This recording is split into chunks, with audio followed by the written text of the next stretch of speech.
We take this by-election, like we take every by-election or every election, very, very, very seriously. We're very confident that we will win Toronto St. Paul's. Polls come up and down and all around, and I believe in the man, and I believe in Blessed Church. Advanced polls for the riding of Toronto St. Paul, that is the riding of former Cabinet Minister Carolyn Bennett, are now open with over 84 candidates on the ballot. I'll come back to that because, yeah, that's a huge number. And because the riding is a Liberal stronghold, the by-election is also being seen as a test of Justin Trudeau's popularity. So how much is at stake for the party? What could a potential loss mean for the Liberals? How are the Conservatives trying to make inroads here? Let's bring in our Sunday Scrum. Aaron Wary, senior writer with the CBC's Parliamentary Bureau. Ian Bailey, he's the author of the Globe and Mail's Politics Briefing newsletter, and Tyler Dawson, an Alberta correspondent for the National Post, and he's in Victoria. I'll just go back to that 84 name thing first, because people are probably like, what? It is, I think, the longest ballot in election Canada history, because there is a group called the Longest Ballot trying to protest the first past the post system, and basically you write in and you can throw your name on the ballot, and it means that the ballot itself is a meter long, and it's all very complicated, but it is a protest movement as opposed to there being suddenly 84 different parties out there that suddenly want your vote, because yeah, that would be pretty nuts. Ian, let's start with you now that I've explained that number. In terms of what you think this by-election is going to give us a sense of, knowing that it's just a by-election, but it is a by-election at a moment where the Liberals are really, really struggling. Yes, we have to keep in mind all the caveats around by-elections, that it's not an election, the turnout is low, and all of that sort of thing. But there's been a consensus in the polls that the Liberals are in trouble. If they lose this riding, or if the massive leads that Carolyn Bennett racked up as a longtime MP in the riding sort of are whittled down significantly, then it's a real sign that the Liberals are in trouble. It goes from the theoretical of polls to something quite serious for this party. If they can't hold a seat that they've held since Bill Clinton, that they first got when Bill Clinton was president of the United States. What does that mean? It may lead to some panic in Liberal ranks. Liberals seem, by and large, to have been pretty cohesive, given the challenges they're facing. But if they lose this seat, it raises some questions about the path they're on, about the leadership of the party. And we've all seen that parties, when they get into a state of panic, that's a very detrimental situation. Also, obviously, the Prime Minister has said he's got the eye of the tiger. He's going to run lead the Liberals into the next election. If they lose this seat, then I'm sure he can still stare down any dissent in the party. But it becomes a steeper battle for him, a more challenging battle for him to hold on, I expect. I should say that all the Liberals I've spoken to, and take that for what it is, because there's lots of spin going on right now, Tyler, I think that they are going to win. The margin will be nowhere near what it was, and the effort that they have had to put into the riding, including sending every cabinet minister multiple times, is not a good sign already. Like, they shouldn't have to work this hard to keep that kind of riding, I think, is the point. Tyler. Yeah, well, especially in sort of downtown Toronto area, where they've pretty much dominated in the last three elections. And of course, that level of effort is not, in all likelihood, going to be feasible in a general election where you do need people in their own ridings and going to some of the other battlegrounds. So it will be interesting to see where they end up if they come out ahead. But the other side of this, I think, is the Conservatives, and they, as has been alluded to, are riding high in the polls. And at some point, we ought to see them start making some pretty serious inroads here. And so I think it does say something about the Conservatives and the Liberals, whichever way it goes.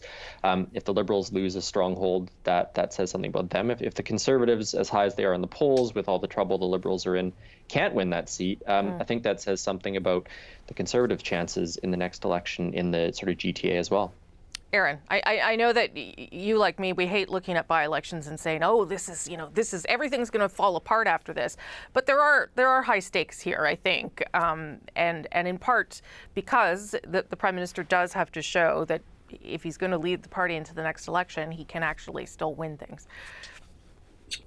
Yeah, I mean, with all the caveats about by-elections, I remember a news conference fairly early in Justin Trudeau's time as Prime Minister where he was, being asked all sorts of questions about different issues, and he was kind of batting them off with sort of very simple messages. And then someone asked him about some recent by-elections, and he suddenly became very engaged in details and numbers and breaking down his analysis of what the results meant. So I suspect the Prime Minister is quite interested to see what these numbers look like, and I think he would probably be inclined to take them seriously. And I don't, look, yeah, the Liberals may win this riding.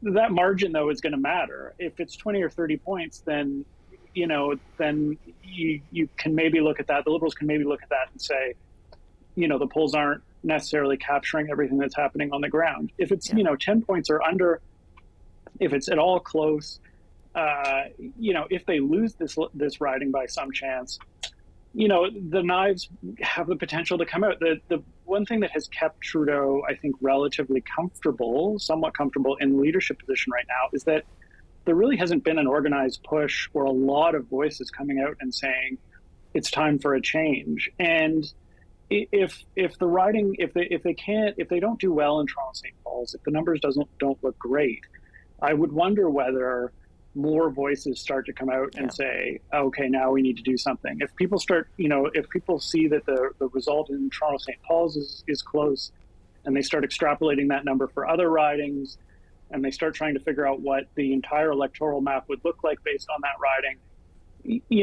if it starts to look bad in that sense, I would wonder whether you see, some real unhappiness over the summer. Yeah. I mean, just so people understand, this is a riding that they held even when Stephen Harper won his majority. So that's how solid it is. And sometimes, Ian, when margins get tighter or a by-election is lost, to Aaron's point, what happens is that MPs start to say, oh my gosh, maybe I won't have a job in the next election, even though I thought I was in a safe seat. And that's where things can start to get maybe complicated for the leader.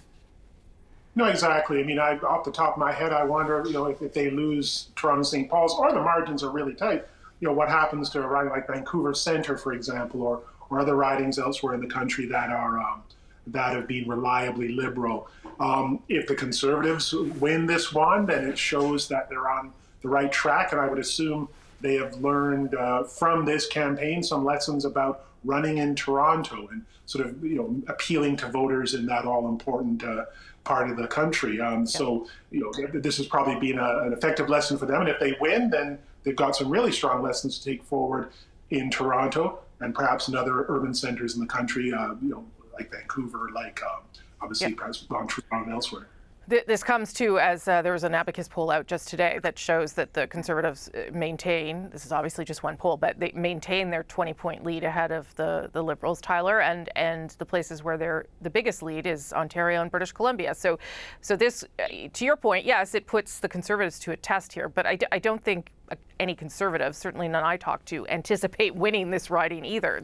They're just trying to do their best here, but this is not something, it's less of a test for them, I guess is what I would say.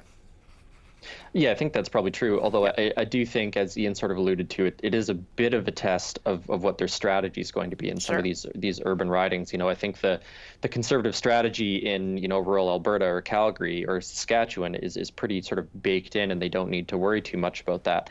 But you do need, I think, to think a little bit harder about how you're going to appeal to urban voters in the really big cities in Canada that might not be animated to the same extent by, for example, the carbon tax as folks out west are. So it will be interesting to see how they do, sort of regardless of the outcome. But at the end of the day, I mean, the real test is in 2025, I think.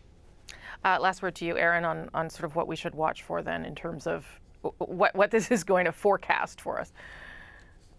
Yeah, I think one of the other sort of subplots here, and we'll see how it plays out, is whether the war in the Middle East has had any impact on voters in that riding, where I believe there's at least a decent sizable share of Jewish voters.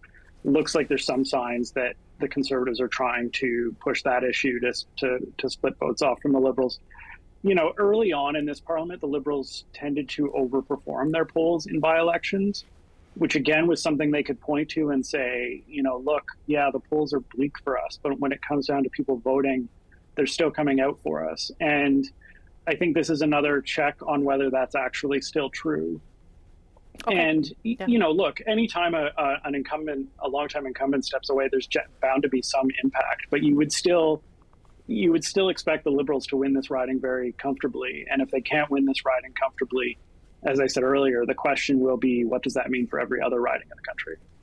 Okay, gentlemen, thank you for spending part of your Sunday mornings with me. Aaron Wherry, Ian Bailey, Tyler Dawson. Not sure if any of you, I know some of you are dads. I'm not going to say who's a dad, but happy Father's Day to the fathers on this panel. Thanks for spending some of your day with me. Appreciate it.